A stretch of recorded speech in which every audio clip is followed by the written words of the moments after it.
కాకినాడ జిల్లా జగ్గంపేటలోని ఎన్టీఆర్ విగ్రహం వద్ద అన్నా క్యాంటీన్ ఏర్పాటు చేశారు. వారపు సంతను పురస్కరించుకుని దూర ప్రాంతాల నుంచి వచ్చేవారందరికీ అన్నా క్యాంటీన్ ద్వారా ఉచితంగా భోజనాలు ఏర్పాటు చేస్తున్నామని ఎమ్మెల్యే జ్యోతుల్ నెహ్రూ అన్నారు. గత వైసీపీ హయాంలో 5 రూపాయలకే భోజనం పెట్టే అన్నా క్యాంటీన్లను రద్దు చేసిందని ఆవేదన వ్యక్తం చేశారు. అప్పటి నుంచి దాతల సహకారంతో జగ్గంపేటలో అన్నా క్యాంటీన్ను ఉచితంగా నిర్వహిస్తున్నామన్నారు.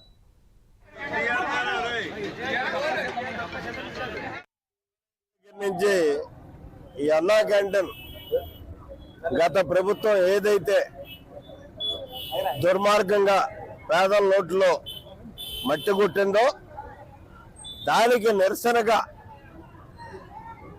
అన్నా క్యాంటీన్ మన దగ్గర నిర్వహించాలని చెప్పేసి నిర్ణయం తీసుకుని ప్రభుత్వం వచ్చే వరకు దీన్ని కొనసాగించాలి. మనం ప్రతి సోమవారం బయట నుంచి ఎక్కువ సంత సందర్భంగా జనం వస్తారు కాబట్టి వాళ్ళందరికీ ఉచితంగా భోజనం పెట్టాలని చెప్పేసి నిర్ణయం తీసుకుని పెట్టేటటువంటి సందర్భంలో ఈరోజు ఈ అన్నా క్యాంటీన్కి నిధులు ఏర్పాటు చేసినటువంటి మన డాక్టర్ రమేష్ గారు వారి తండ్రి గారి పేరు